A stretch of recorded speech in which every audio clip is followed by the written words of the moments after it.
आज की क्लास में हम लोग प्रोटोकॉल्स के बारे में पढ़ेंगे।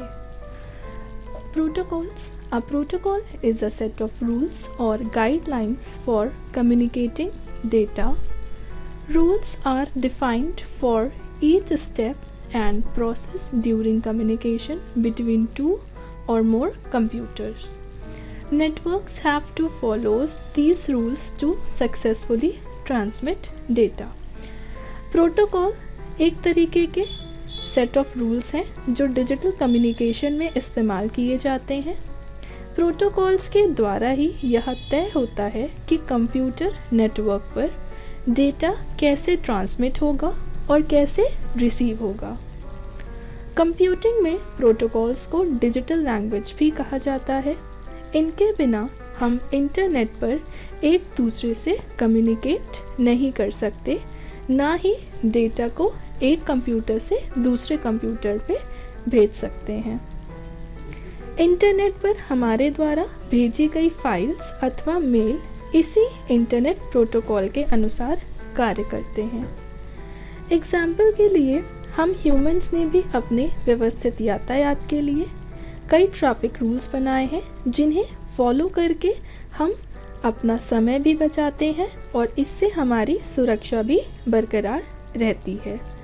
वैसे ही इंटरनेट नेटवर्क पर डेटा के सिस्टमैटिक और सेफ ट्रांसफ़र के लिए कुछ प्रोटोकॉल्स बनाए जाते हैं, जिन्हें हम नेटवर्क प्रोटोकॉल्स भी कहते हैं। तो एक प्रोटोकॉल डेटा कम्युनिकेशन करने के लिए नियमों और दिशा निर्देशों का एक समूह है।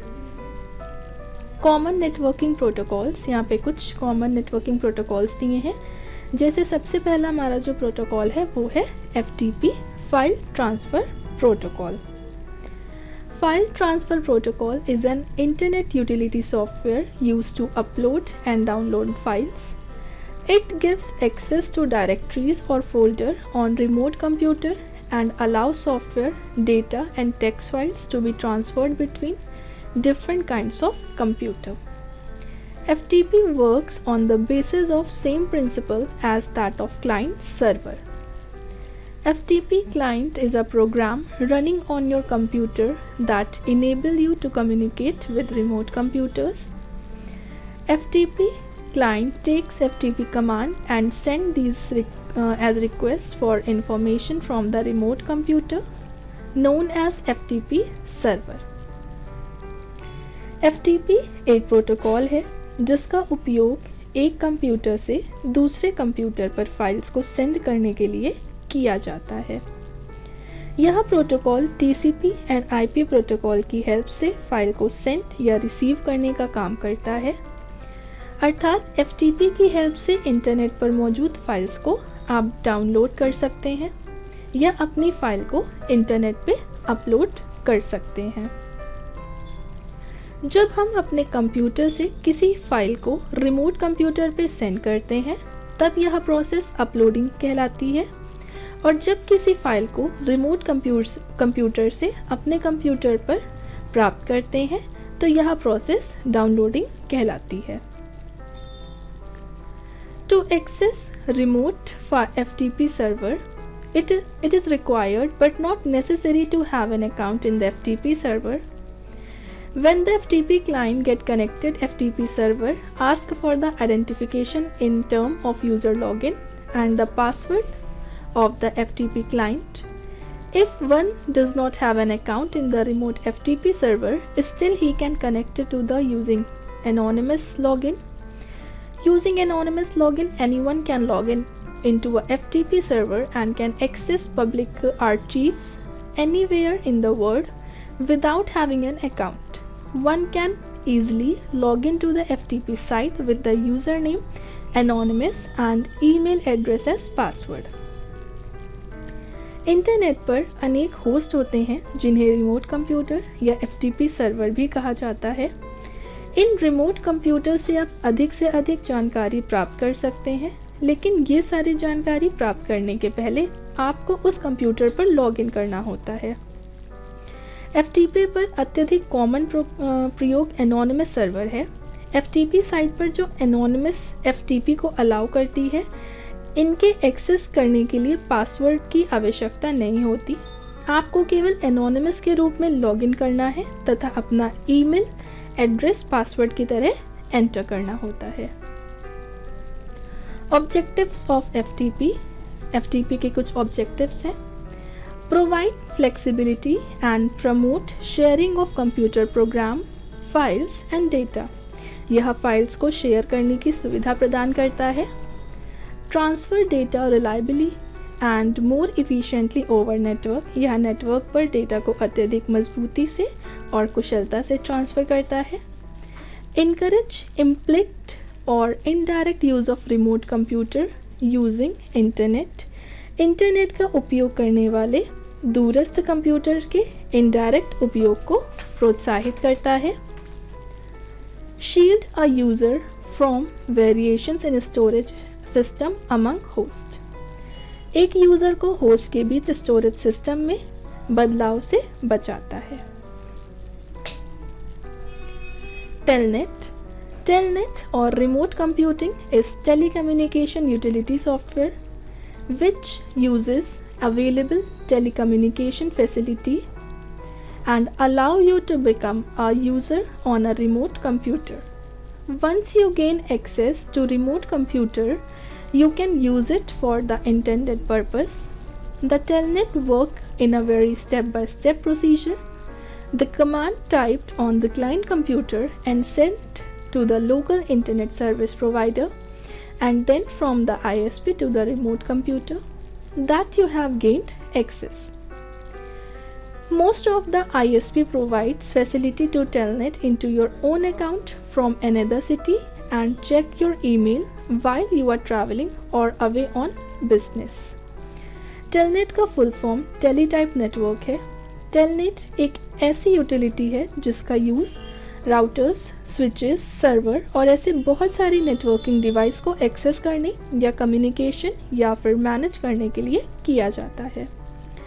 टेलनेट एक क्लाइंट सर्वर प्रोटोकॉल है जिसका उपयोग लोकल एरिया नेटवर्क और इंटरनेट पर होता है। टेलनेट कमांड लाइन इंटरफेस का उपयोग करता है और नेटवर्क से कनेक्टेड डिवाइसेस के साथ कम्युनिकेट करता है। टेलनेट का उपयोग लैन में ज़्यादा होता है। HTTP Hypertext Transfer Protocol links media files like images, graphics, audios and videos to the World Wide Web. HTTP is a communication protocol that defines mechanism for communication between browser and the web server. HTTP का full form hypertext transfer protocol है जिसका उपयोग web पर data transfer करने के लिए किया जाता है। यह इंटरनेट प्रोटोकॉल सूट का हिस्सा है जो वेब पेजेस डेटा ट्रांसमिट करने के लिए इस्तेमाल की जाने वाली कमांड और सर्विसेज को डिफ़ाइन करता है। यह वर्ल्ड वाइड वेब के लिए इमेज, ग्राफिक, ऑडियो और वीडियो जैसे मल्टीमीडिया फाइल्स को लिंक करता है। Mail, Simple Mail Transfer Protocol, Post Office Protocol. The Simple Mail Transfer Protocol (SMTP) is used to deliver email messages over the internet. This protocol is used by most email clients to deliver messages to the server and is also used by server to forward messages to their final destination. SMTP एक TCP और IP आधारित application layer protocol है जो mail transmission के लिए इस्तेमाल होता है। यानी जब एक ईमेल आईडी से मेल भेजा जाता है तो उस ईमेल को क्लाइंट कंप्यूटर से मेल सर्वर तक पहुंचने का कार्य SMTP द्वारा होता है। SMTP को एक पुश प्रोटोकॉल भी बोला जाता है और यह पोर्ट 25 का इस्तेमाल करता है। इसी तरह से एक ईमेल सर्वर से दूसरे मेल सर्वर को मेल ट्रांसफ़र करने के लिए SMTP की ही भूमिका होती है। SMTP के साथ हमेशा दो और प्रोटोकॉल कार्य करते हैं, एक POP और एक IMAP। इन दोनों प्रोटोकॉल्स का काम मेल सर्वर से मेल डाउनलोड कर क्लाइंट कंप्यूटर तक पहुंचाना होता है।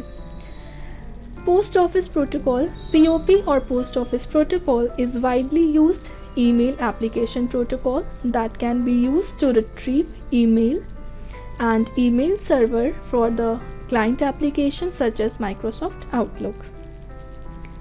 पोस्ट ऑफिस प्रोटोकॉल POP एक क्लाइंट सर्वर प्रोटोकॉल है जिसका कार्य इंटरनेट पर उपलब्ध मेल सर्वर में से मेल को डाउनलोड कर क्लाइंट के मेल सॉफ्टवेयर तक पहुंचाना होता है, जिसके बाद POP प्रोटोकॉल ईमेल सर्वर के साथ सिंक करके उस ईमेल को डाउनलोड कर लेता है और क्लाइंट के ईमेल सॉफ्टवेयर तक उसे पहुंचा देता है।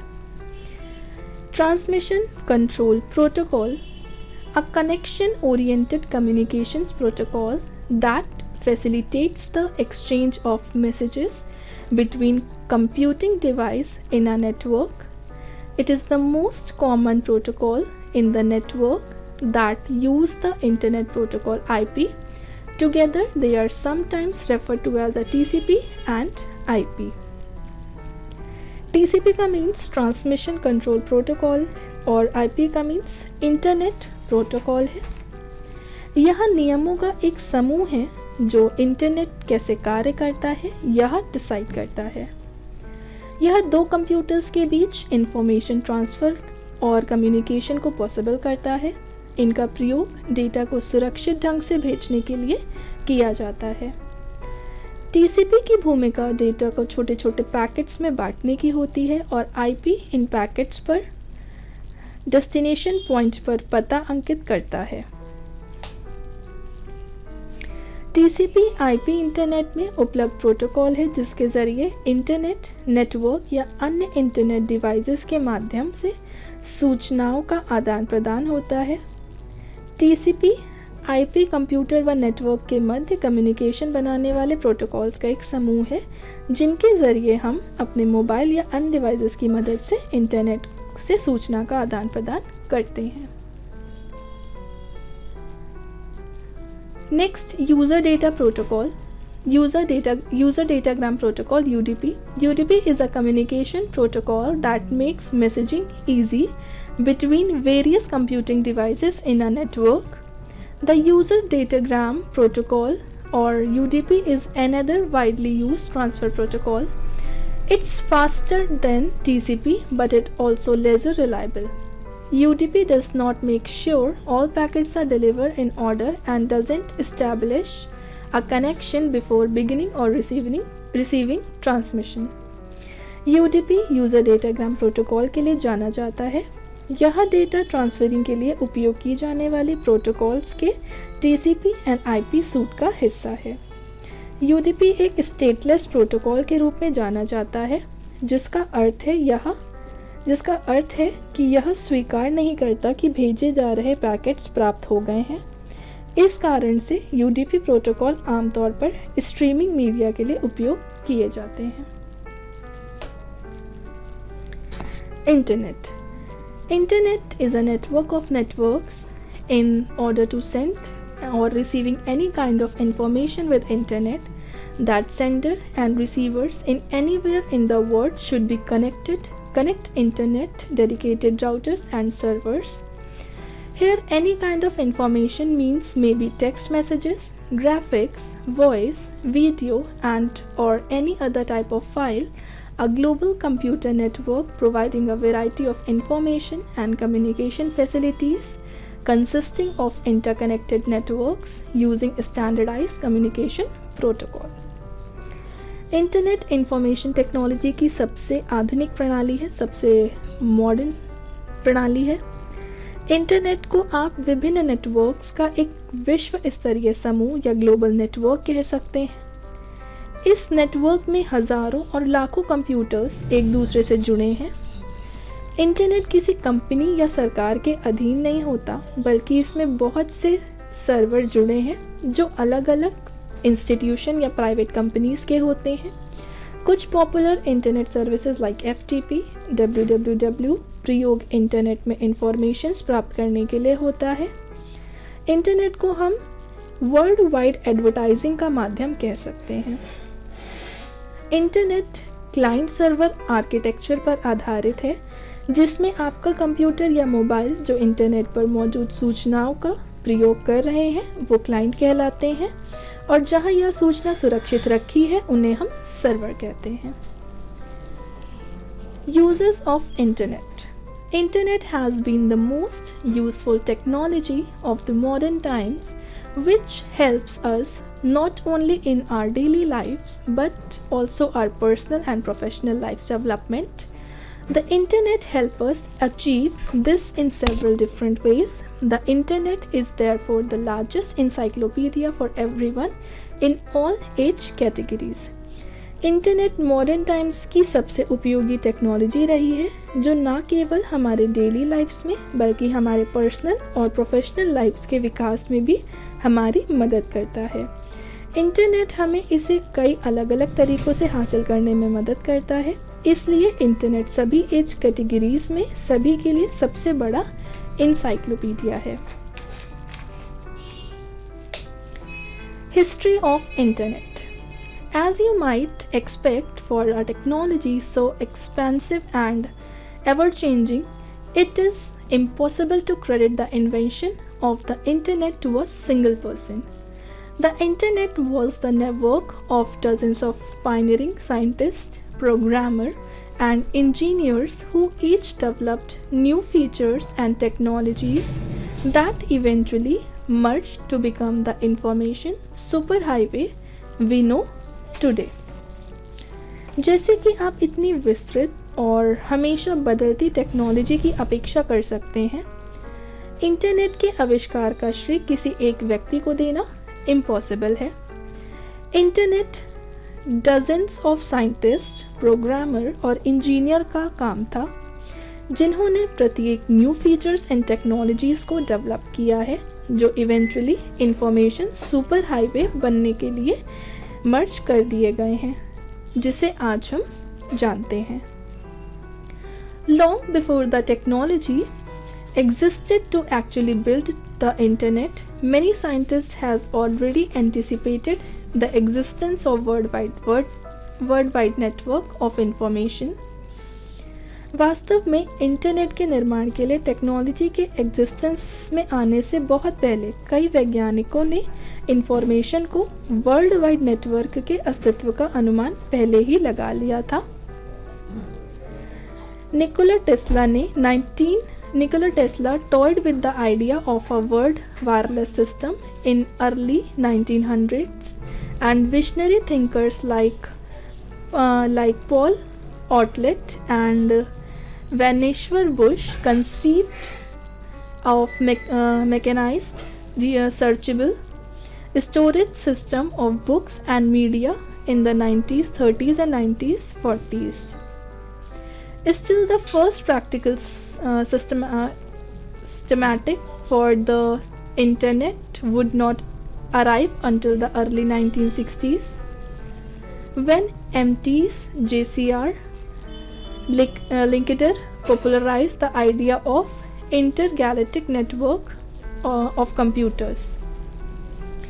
निकोला टेस्ला ने 1900 की शुरुआत में एक वर्ल्ड वायरलेस सिस्टम के विचार के साथ खिलवाड़ किया और पॉल आउटलेट और वुवनेश्वर बुश जैसे विशनरी थिंकर्स ने 1930 और 1940s के दशक में पुस्तकों और मीडिया में मशीनीकृत सर्चेबल स्टोरेज सिस्टम की कल्पना की।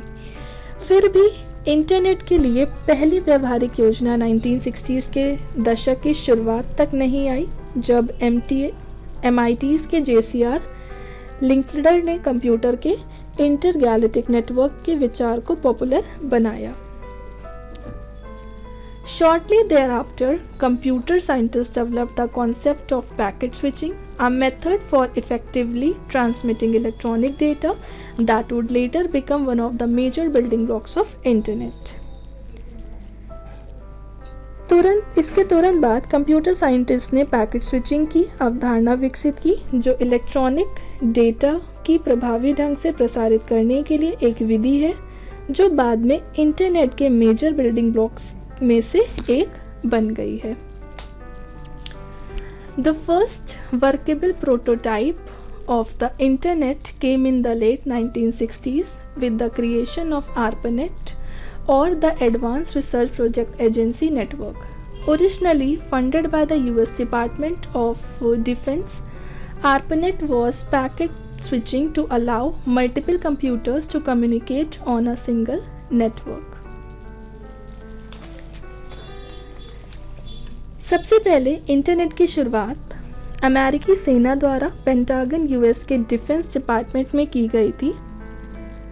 साल 1969 में ARPANET advance research project agency नाम का नेटवर्क प्रोजेक्ट लॉन्च किया गया, जिसका इस्तेमाल युद्ध के समय बिना किसी मुश्किलों के कॉन्फिडेंशियली सूचना भेजने और इंफॉर्मेशन व्यवस्था को सुरक्षित रखने के लिए किया गया था।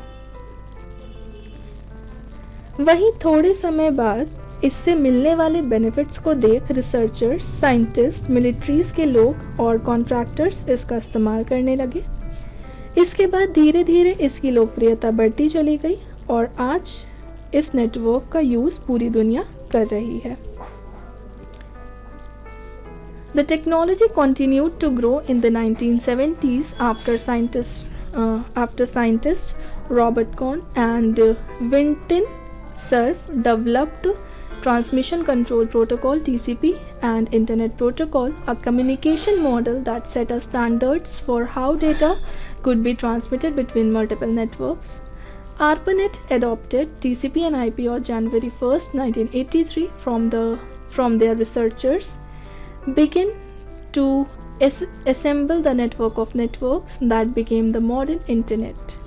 The online world then took on a more recognizable from 1990s when computer scientist Tim Berners-Lee invented the World Wide Web.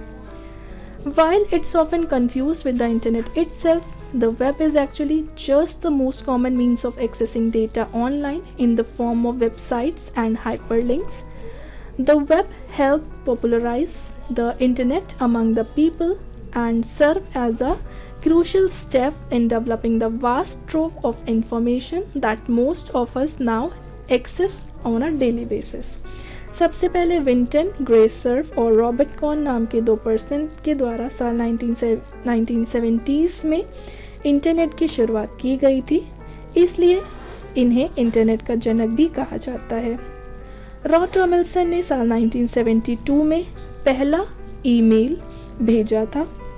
British post office में पहली बार इंटरनेट का इस्तेमाल साल 1979 में न्यू टेक्नोलॉजी के रूप में किया गया।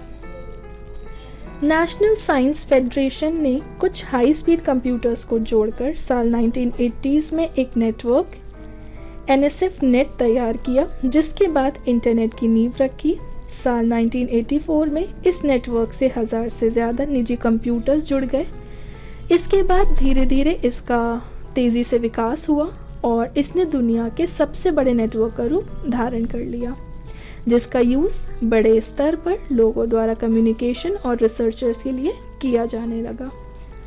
वर्ल्ड वाइड वेब की खोज से इंटरनेट को साल 1990s में एक नई दिशा दी गई। इसके बाद इस क्षेत्र में और अधिक तेज़ी से विकास होता चला गया। एजुकेशन एंड रिसर्च से संबंधित इंफॉर्मेशन को आदान प्रदान के लिए हाई स्पीड नेटवर्क को विकसित करने के मकसद से साल 1991 में national research and education network NREN की स्थापना की गई। इसके बाद साल 1993 में पहले ग्राफिक वेब ब्राउज़र और मोज़ैक सॉफ्टवेयर की खोज ने इंटरनेट के विकास को गति प्रदान की। इंटरनेट की दुनिया में तेज़ी से नए नए इन्वेंशंस होते चले गए और इसका तेज़ी से विकास होता चला गया और आज दुनिया के सभी देशों में के नेटवर्क आपस में जुड़ गए हैं, जिनसे सूचना का आदान प्रदान, रिसर्च, फाइनेंशियल ट्रांजैक्शन समेत कई ऐसी चीज़ें सेकंड्स में की जाने लगी हैं जिसके बारे में पहले कभी इमेजिन भी नहीं किया जा सकता था। तो ये हमारे इंटरनेट की हिस्ट्री थी। इसके आगे का टॉपिक हम नेक्स्ट क्लास में पढ़ेंगे।